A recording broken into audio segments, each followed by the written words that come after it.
Developmental molecular biologist and research consultant John Medina कहते हैं कि हमारी सारी प्रॉब्लम्स की जड़ हमारे दिमाग का सोचने का तरीका है और ये तभी ठीक हो सकता है जब हम दिमाग के जरूरी रूल्स को जान लें। तो इसीलिए उन्होंने हमारे लिए न्यूयॉर्क टाइम्स की best seller book brain rules लिखी है, जिसमें उन्होंने 12 साइंटिफिक ब्रेन रूल्स बताए हैं जिन्हें जान के और फॉलो करके हम अपने पढ़ने की, सीखने की और काम करने की पावर को 10 गुना बढ़ा सकते हैं।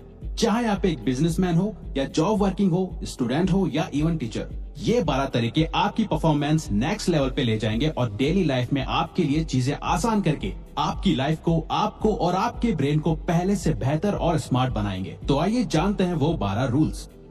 रूल नंबर 1, हम इंसानों का दिमाग एक सर्वाइवल ऑर्गन है जो समय के साथ इवॉल्व हुआ है। हम इंसानों के इवॉल्व यानी कि विकसित होने के साथ ही हमारे सोचने का तरीका और सर्वाइवल की टेक्निक्स भी पहले से इवॉल्व और अलग हुई हैं। चाहे हम इस वर्ल्ड में सबसे ताकतवर ना हो, लेकिन हमने वक्त के साथ सबसे ज्यादा स्ट्रॉन्गेस्ट ब्रेन डेवलप किया है और यही हमारे सर्वाइवल का भी रीजन है, चाहे फिर वो हमारी हिस्ट्री हो या हमारा आज। हमारा एक्शंस को एनालाइज करना और जिंदा रहने के लिए दूसरे इंसानों के साथ कोऑपरेट करना ही हमारी हजारों सालों से सर्वाइवल स्ट्रेटजी रही है, ताकि हमें सर्वाइव करने के लिए मदद मिले और जिंदा रहने के लिए कि हम अपने जीन्स को आगे भी बढ़ा सके। और अगर हमारा एनवायरनमेंट और आसपास के लोग हमारे गोल्स को सपोर्ट करते हैं तो हमारी प्रोडक्टिविटी और क्रिएटिविटी भी बूस्ट होती है। लेकिन अगर हमारे यही रिलेशंस, कनेक्शंस और अंडरस्टैंडिंग दूसरे लोगों के साथ सही ना हो तो वो ग्रुप और एनवायरनमेंट हमारे ब्रेन और हमारी लाइफ दोनों को बेकार बना देता है और यही चीज हमारी वक्त से पहले डेथ का भी रीजन बन सकती है। तो सिर्फ स्ट्रॉन्गेस्ट ब्रेन सर्वाइव करते हैं, ना कि strongest bodies. Rule number 2, exercise करना हमारे ब्रेन की पावर को बढ़ाता है। रिसर्चर्स ने 2 तरीके की पॉपुलेशन पे एक स्टडी की जो एक दूसरे से अलग लाइफस्टाइल जीते थे।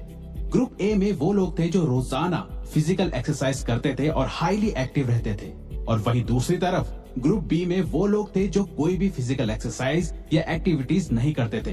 तो रिसर्चर्स ने पाया कि ग्रुप ए का कॉग्निटिव स्कोर ज्यादा था ग्रुप बी के मुकाबले।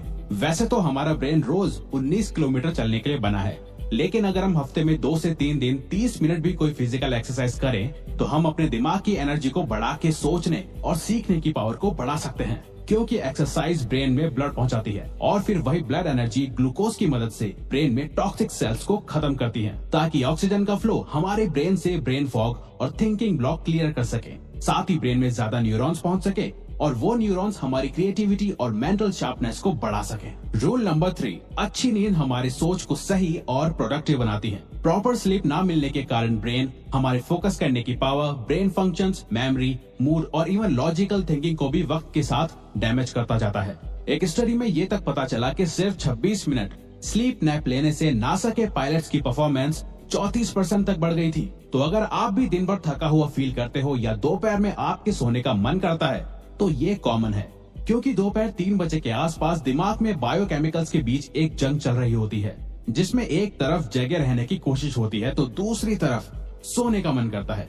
तो उस वक्त अगर पॉसिबल हो तो हमें कुछ देर की झपकी जरूर लेनी चाहिए। डॉक्टर मरीना का कहना है कि असल में हमारा ब्रेन सोने के दौरान भी रेस्ट नहीं कर रहा होता, वो दिन भर की इंफॉर्मेशन को प्रोसेस और चीजें लर्न कर रहा होता है। लेकिन हमारे लिए प्रॉपर स्लीप और नैप्स लेना बहुत जरूरी है एक प्रोडक्टिव माइंड के लिए। रूल नंबर 4, हमेशा चिंता करना हमारी लर्निंग एबिलिटी और दिमाग दोनों को डैमेज करता है। हमारा ब्रेन लगभग सिर्फ 30 सेकंड्स तक चलने वाले स्ट्रेस से निपटने के लिए ही बना है, ज्यादा लंबे समय तक रहने वाले स्ट्रेस के लिए नहीं, क्योंकि ज्यादा स्ट्रेस लेना हमारे ब्रेन की ब्लड वेसल्स को खराब कर देता है और इसके कारण हमें हार्ट अटैक भी आ सकता है। अगर आपको घर में, क्लास में या जॉब में आपको रोजाना काफी ज्यादा स्ट्रेस एक्सपीरियंस करना पड़ता है तो यही स्ट्रेस आपके लाइफ में सक्सेसफुल होने के चांसेस को भी इफेक्ट करता है। मतलब अगर आपके घर का एनवायरनमेंट ठीक नहीं है तो उसका स्ट्रेस आपकी जॉब में या क्लास में आपको परेशान करेगा और आपकी परफॉर्मेंस और प्रोडक्टिविटी को खराब करेगा, क्योंकि ज्यादा स्ट्रेस से कॉर्टिसोल बढ़ने के कारण हिप्पोकैम्पस में सेल्स डैमेज होने लग जाते हैं और हमारे ठीक से सोचने और याद करने की एबिलिटी कमजोर होने लग जाती है। तो अगर आपके रिलेशंस ठीक नहीं है और इस बात का आपको स्ट्रेस होता है तो उन्हें ठीक करो और अपने घर का स्ट्रेस अपने ऑफिस या क्लास में लेके मत जाओ। जिन चीजों और लोगों को कंट्रोल नहीं कर सकते उनका स्ट्रेस आपको नहीं लेना चाहिए। रूल नंबर 5, हर दिमाग डिफरेंटली वायर्ड होता है। हमें स्कूल में बताया गया था कि हम इंसानों का ब्रेन एक जैसा होता है, लेकिन ये इन्फॉर्मेशन गलत है। काफी रिसर्च के बाद साइंटिस्ट ने बताया कि हर इंसान की ब्रेन की वायरिंग अलग होती है। हम अपने ब्रेन को डेवलप तो कर सकते हैं, लेकिन हमारा ब्रेन किसी और की तरह बिल्कुल सेम नहीं हो सकता, यहाँ तक कि दो जुड़वा बच्चों का भी नहीं।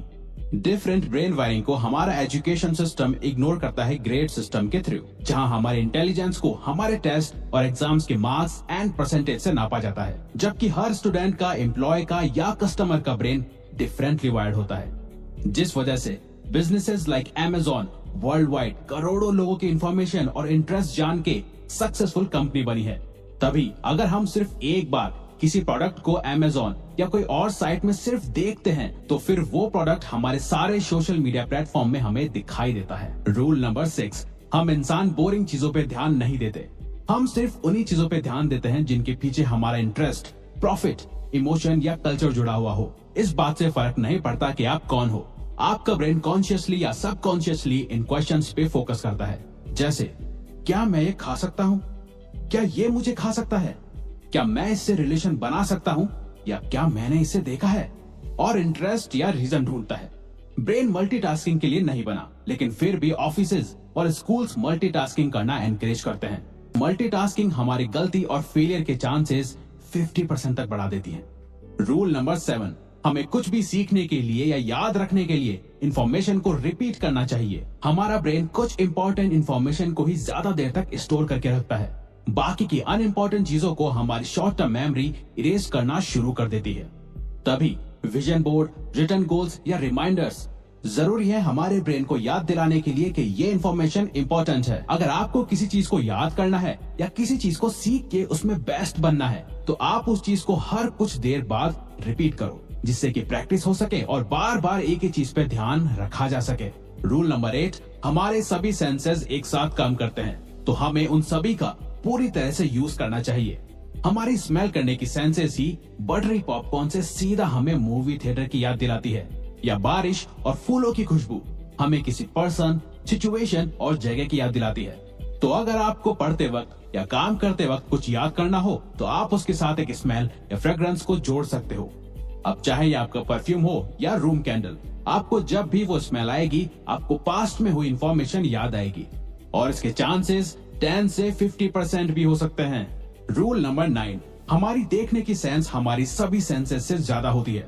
हम विजुअली देखी गई इंफॉर्मेशन को ज्यादा याद रखते हैं कंपेयर टू सुनी गई या पढ़ी हुई। आपको बायोग्राफीज पढ़ के शायद याद नहीं होगा कि कौन से पेज नंबर पे एग्जैक्टली क्या बात या सिचुएशन लिखी थी, लेकिन अगर उसी बायोग्राफी पे कोई फिल्म बनी होगी तो उस मूवी के सीन्स आपको अच्छे से याद होंगे, क्योंकि हमने अपनी हिस्ट्री में जानवरों, खाना, खतरा, सिचुएशन और इंसानों को देखने के बाद ही जाना है कि हमारे लिए क्या सही है और क्या नहीं, और फिर उसी विजुअल पावर को हमने आर्ट या लिटरेचर में कन्वर्ट किया, ताकि हम चीजों को विजुअल याद रख सकें।